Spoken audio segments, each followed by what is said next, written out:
नमस्कार दोस्तों। आज की कहानी कर्मों का फल, मुंशी प्रेमचंद द्वारा रचित।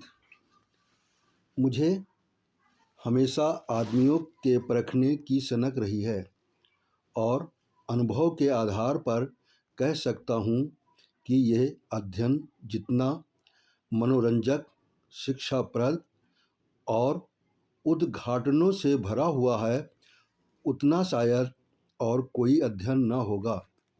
लेकिन अपने दोस्त लाला साईं दयाल से बहुत अरसे तक दोस्ती और बेतकल्लुफ़ी के संबंध में रहने पर भी मुझे उसकी थाह न मिली। मुझे ऐसे दुर्बल शरीर में ज्ञानियों की सी शांति और संतोष देखकर आश्चर्य होता था, जो एक नाजुक पौधे की तरह मुसीबतों के झोंकों में भी अचल और अटल रहता था। यूँ वो बहुत ही मामूली दर्जे का आदमी था, जिसमें मानो कमजोरियों की कमी न थी। वह वादे बहुत करता था, लेकिन उन्हें पूरा करने की जरूरत नहीं समझता था। वह मिथ्याभाषी न हो, लेकिन सच्चा भी न था। बेमुरव्वत न हो, लेकिन उसकी मुरव्वत छिपी रहती थी। उसे अपने कर्तव्य का पाबंद रखने के लिए दबाव और निगरानी जरूरत थी। किफ़ायतशारी के उसूलों से बेखबर, मेहनत से जी चुराने वाला, उसूलों का कमज़ोर, एक ढीला ढाला मामूली आदमी था। लेकिन जब कोई मुसीबत सिर पर आ पड़ती तो उसके दिल में साहस और दृढ़ता की वह ज़बरदस्त ताकत पैदा हो जाती थी, जिसे शहीदों का गुण कह सकते हैं। उसके पास न दौलत थी, न धार्मिक विश्वास, जो ईश्वर पर भरोसा करने और उसकी इच्छाओं के आगे सिर झुका देने का स्रोत है। एक छोटी सी कपड़े की दुकान के सिवा कोई जीविका न थी। ऐसी हालातों में उसकी हिम्मत और दृढ़ता का स्रोता कहाँ छिपा हुआ था, वहाँ तक मेरी अन्वेषण दृष्टि नहीं पहुँचती थी। बाप के मरते ही मुसीबतों ने उस पर छापा मारा। कुछ थोड़ा सा कर्ज विरासत में मिला, जिसमें बराबर बढ़ते रहने की आश्चर्यजनक शक्ति छिपी हुई थी। बेचारे ने अभी बरसी से छुटकारा नहीं पाया था कि महाजन ने नालिश की और अदालत के तिलस्मी हाथों में पहुँचते ही ये छोटी सी हस्ती इस तरह फूली जिस तरह मशक फलती है। डिग्री हुई। जो कुछ जमा जथा थी, बर्तन भांडे, हांडी तवा, उसके गहरे पेट में समा गए। मकान भी न बचा। बेचारे मुसीबतों के मारे साईं दयाल का अब कहीं ठिकाना न था। कौड़ी कौड़ी को मोहताज, न कहीं घर, न बार। कई कई दिन फाके से गुजर जाते। अपनी तो खैर उन्हें जरा भी फिक्र न थी, लेकिन बीवी थी, 2-3 बच्चे थे, उनके लिए तो कोई न कोई फिक्र करनी पड़ती थी। कुनबे का साथ और ये बेसरोसामानी बड़ा दर्दनाक दृश्य था। शहर से बाहर एक पेड़ की छाँव में यह आदमी अपनी मुसीबत के दिन काट रहा था। सारे दिन बाजारों की खाक छानता। आह, मैंने एक बार उस रेलवे स्टेशन पर देखा। उसके सिर पर एक भारी बोझ था। उसका नाजुक सुख सुविधा से पला हुआ शरीर पसीना पसीना हो रहा था। पैर मुश्किल से उठते थे। दम फूल रहा था, लेकिन चेहरे से मर्दाना हिम्मत और मजबूत इरादे की रोशनी टपकती थी। चेहरे से पूर्ण संतोष झलक रहा था। उसके चेहरे पर ऐसा इत्मीनान था कि जैसे यही उसका बाप दादों का पेशा हो। मैं हैरत से उसका मुंह ताकता रह गया। दुख में हमदर्दी दिखलाने की हिम्मत न हुई। कई महीनों तक यही कैफियत रही। आखिरकार उसकी हिम्मत और सहनशक्ति उससे इस कठिन दुर्गम घाटी से बाहर निकल लाई। थोड़े ही दिनों के बाद मुसीबतों ने फिर उस पर हमला किया। ईश्वर ऐसा दिन दुश्मन को भी ना दिखलाए। मैं 1 महीने के लिए बम्बई चला गया था। वहाँ से लौटकर उससे मिलने गया। आह, वो दृश्य याद करके आज भी रोंगटे खड़े हो जाते हैं और दिल डर से कांप उठता है। सुबह का वक्त था। मैंने दरवाजे पर आवाज़ दी और हमेशा की तरह बेतकल्लुफ़ अंदर चला गया, मगर वहाँ साईं दयाल का वह हंसमुख चेहरा, जिस पर मर्दाना हिम्मत की ताजगी झलकती थी, नजर न आया। मैं 1 महीने के बाद उनके घर जाऊं और वे आंखों से रोते लेकिन होठों से हंसते दौड़कर मेरे गले लिपट न जाएं। जरूर कोई आफत है। उसकी बीबी सिर झुकाए आई और मुझे उसके कमरे में ले गई। मेरा दिल बैठ गया। साईं दयाल एक चारपाई पर मैले कुचैले कपड़े लपेटे, आंखें बंद किए, पड़ा दर्द से कराह रहा था। जिस्म और बिछौनों पर मक्खियों के गुच्छे बैठे हुए थे। आहट पाते ही उसने मेरी तरफ देखा। मेरे जिगर के टुकड़े हो गए। हड्डियों का ढांचा रह गया था। दुर्बलता की इससे ज़्यादा सच्ची और करुणा तस्वीर नहीं हो सकती। उसकी बीबी ने मेरी तरफ निराशा भरी आंखों से देखा। मेरी आंसू भर आए। फिर उस सिमटे हुए ढांचे में बीमारी को भी मुश्किल से जगह मिलती होगी। जिंदगी का क्या जिक्र। आखिर मैंने धीरे से पुकारा। आवाज़ सुनते ही वे बड़ी बड़ी आंखें खुल गईं, लेकिन उनमें पीड़ा और शोक के आंसू न थे। संतोष और ईश्वर पर भरोसे की रोशनी थी। और वह पीला चेहरा, आह, वो गंभीर संतोष का मौन चित्र, वो संतोषमय संकल्प का सजीव स्मृति। उसके पीलेपन में मर्दाना हिम्मत की लाली झलकती थी। मैं उसकी सूरत देखकर घबरा गया। क्या ये बुझते हुए चिराग की आखिरी झलक तो नहीं है? मेरी सहमी हुई सूरत देखकर वो मुस्कुराया और बहुत धीमी आवाज़ में बोला, तुम ऐसे उदास क्यों हो? ये सब मेरे कर्मों का फल है। मगर कुछ अजब बदकिस्मत आदमी था। मुसीबतों को उससे कुछ खास मोहब्बत थी। किससे उम्मीद थी कि वो उस प्राणघातक रोग से मुक्त हो पाएगा? डॉक्टरों ने भी जवाब दे दिया था। मौत के मुंह से निकल आया। अगर भविष्य का जरा भी ज्ञान होता तो सबसे पहले मैं उसे जहर दे देता। आह, उस शोकपूर्ण घटना को याद करके कलेजा मुंह को आता था। धिक्कार है उस जिंदगी पर कि बाप अपनी आंखों से अपनी इकलौती बेटे का शोक देखे। कैसा हंसमुख, कैसा खूबसूरत होनहार लड़का था, कैसा सुशील, कैसा मधुरभाषी। जालिम मौत ने उसे छांट लिया। प्लेग की दुहाई मची हुई थी। शाम को उल्टी निकली और सुबह को कैसी मनहूस अशुभ सुबह थी। वो जिंदगी सवेरे के चिराग की तरह बुझ गई। मैं उस वक्त उस बच्चे के पास बैठा हुआ था और साईं दयाल दीवार का सहारा लिए हुए खामोश आसमान की तरफ देखता था। मेरी और उसकी आंखों के सामने जालिम और बेरहम मौत ने उस बच्चे को हमारी गोद से छीन लिया। मैं रोते हुए साईं दयाल के गले से लिपट गया। सारे घर में कोहराम मचा हुआ था। बेचारी माँ पछाड़े खा रही थी। बहनें दौड़ दौड़कर भाई की लाश से लिपटती थीं और जरा देर के लिए ईर्ष्या ने भी संवेदना के आगे सिर झुका दिया था। मोहल्ले की औरतों को आंस बहाने के लिए दिल पर जोर डालने की जरूरत न थी।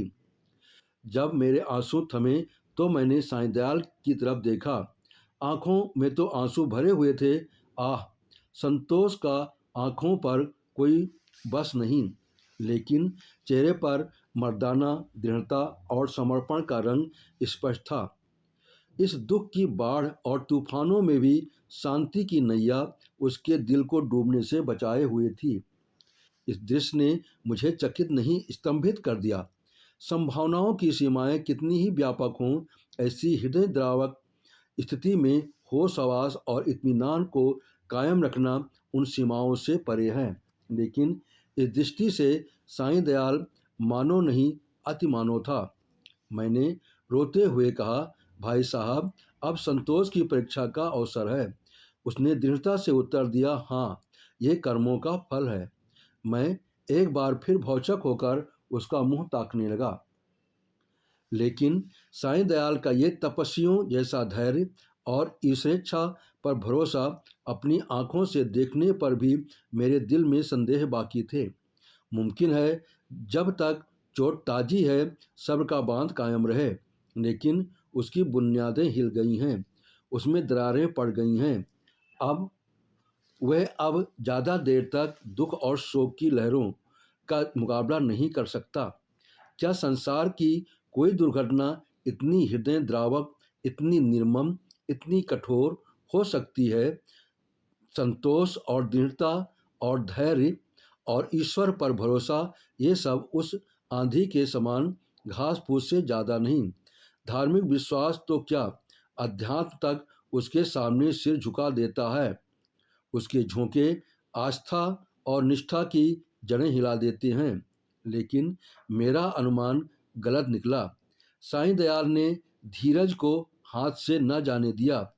वो बदस्तूर जिंदगी के कामों में लग गया। दोस्तों की मुलाकातें और नदी के किनारे की सैर और तफरीह और मेलों की चहल पहल, इन दिलचस्पियों में उसके दिल को खींचने की ताकत अब भी बाकी थी। मैं उसकी एक एक क्रिया को, एक एक बात को गौर से देखता और पढ़ता। मैंने दोस्ती के नियम कायदों को भुलाकर उसे उस हालत में देखा जहाँ उसके विचारों के सिवा और कोई न था। लेकिन उस हालत में भी उसके चेहरे पर वही पुरुषोचित धैर्य था और शिकवे शिकायत का एक शब्द भी उसकी जबान पर नहीं आया। इसी बीच मेरी छोटी लड़की चंद्रमुखी निमोनिया की भेंट चढ़ गई। दिन के धंधे से फुर्सत पाकर जब मैं घर पर आता और उसे प्यार से गोद में उठा लेता, तो मेरे हृदय को जो आनंद और आत्मिक शक्ति मिलती थी, उसे शब्दों में नहीं व्यक्त कर सकता। उसकी अदाएं सिर्फ दिल को लुभाने वाली नहीं, गम को भुलाने वाली हैं। जिस वक्त वो हुमक कर मेरी गोद में आती, तो मुझे तीनों लोक की संपत्ति मिल जाती थी। उसकी शरारतें कितनी मनमोहक थीं। अब हुक्के में मज़ा नहीं रहा, कोई चिलम को गिराने वाला नहीं। खाने में मज़ा नहीं आता, कोई थाली के पास बैठा हुआ उस पर हमला करने वाला नहीं। मैं उसकी लाश को गोद में लिए बिलख बिलख रो रहा था। यही जी चाहता था कि अपनी जिंदगी का खात्मा कर दूं। यकायक मैंने साईं दयाल को आते देखा। मैंने फौरन आंसू पोंछ डाले और उस नन्ही सी जान को जमीन पर लिटाकर बाहर निकल आया। उस धैर्य और संतोष के देवता ने मेरी तरफ संवेदनशील की आंखों से देखा और मेरे गले से लिपट कर रोने लगा। मैंने कभी उसे इस तरह चीखें मारकर रोते नहीं देखा। रोते रोते उसी हिचकियां बंध गईं। बेचैनी से बेसुध और बेहार हो गया। ये वही आदमी है जिसका इकलौता बेटा मरा और माथे पर बल नहीं आया। ये काया पलट क्यों? इस शोकपूर्ण घटना के कई दिन बाद, जबकि दुखी दिल संभालने लगा, एक रोज हम दोनों नदी के एक शहर को गए। शाम का वक्त था। नदी कहीं सुनहरी, कहीं नीली, कहीं काली, किसी थके हुए मुसाफिर की तरह धीरे धीरे बह रही थी। हम दूर जाकर एक टीले पर बैठ गए, लेकिन बातचीत करने को जी न चाहता था। नदी के मौन प्रवाह ने हमको भी अपने विचारों में डुबो दिया। नदी की लहरें विचारों की लहरों को पैदा कर देती हैं। मुझे ऐसा मालूम हुआ कि प्यारी चंद्रमुखी लहरों की गोद में बैठी मुस्कुरा रही है। मैं चौंक पड़ा और अपने आंसुओं को छिपाने के लिए नदी में मुंह धोने लगा। साईं दयाल ने कहा, भाई साहब, दिल को मजबूत करो, इस तरह कुढ़ोगे तो जरूर बीमार हो जाओगे। मैंने जवाब दिया, ईश्वर ने जितना संयम तुम्हें दिया उसमें से थोड़ा सा मुझे भी दे दो, मेरे दिल में इतनी ताकत कहाँ। साईं दयाल मुस्कुराकर मेरी तरफ ताकने लगे। मैंने उसी सिलसिले में कहा, किताबों में तो दृढ़ता और संतोष की बहुत सी कहानियाँ पढ़ी हैं, मगर सच मानो कि तुम जैसा दृढ़ कठिनाइयों में सीधा खड़ा रहने वाला आदमी आज तक मेरी नज़र में नहीं गुजरा।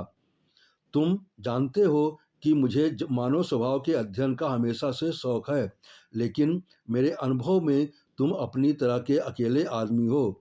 मैं ये न मानूंगा कि तुम्हारे दिल में दर्द और घुलावट नहीं है, उसे मैं अपनी आंखों से देख चुका हूँ। फिर इस ज्ञानियों जैसे संतोष और शांति का रहस्य तुमने कहाँ छिपा रखा है? तुम्हें इस समय ये रहस्य मुझसे कहना पड़ेगा।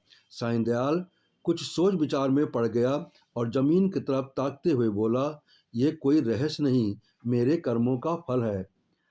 ये वाक्य मैंने चौथी बार उसकी जुबान से सुना और बोला, जिन कर्मों का फल ऐसा शक्तिदायक है, उन कर्मों की मुझे भी कुछ दीक्षा दो। मैं ऐसे फलों से क्यों वंचित रहूं?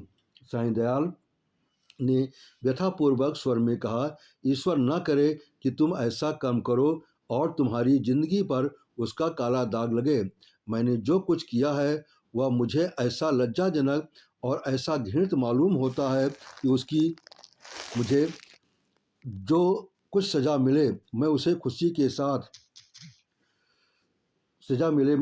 के साथ झेलने को तैयार हूँ।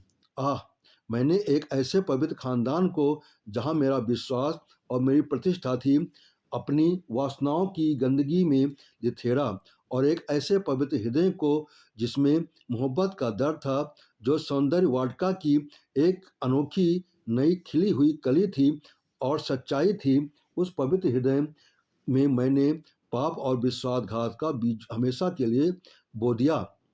ये पाप है जो मुझसे हुआ है, और उसका पल्ला उन मुसीबतों से बहुत भारी है जो मेरे ऊपर अब तक पड़ी है या आगे चलकर पड़ेगी।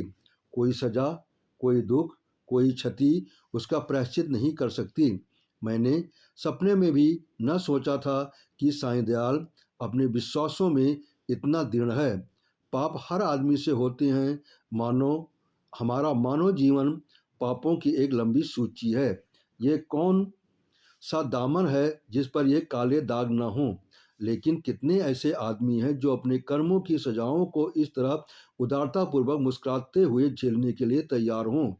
हम आग में कूदते हैं लेकिन जलने के लिए तैयार नहीं होते। मैं साईं दयाल को हमेशा इज्जत की निगाह से देखता हूँ। इन बातों को सुनकर मेरी नज़रों में उसकी इज्जत दुगनी हो गई। एक मामूली दुनियादार आदमी के सीने में एक फकीर सा दिल छुपा हुआ था, जिसमें ज्ञान की ज्योति चमकती थी। मैंने उसकी तरफ श्रद्धापूर्ण आंखों से देखा और उसके गले से लिपट कर बोला, साईं दयाल, अब तक मैं तुम्हें एक दृढ़ स्वभाव का आदमी समझता था, लेकिन आज मालूम हुआ कि तुम उन पवित्र आत्माओं में हो जिनका अस्तित्व संसार के लिए वरदान है। तुम ईश्वर के सच्चे भक्त हो और मैं तुम्हारे पैरों पर सिर झुकाता हूँ।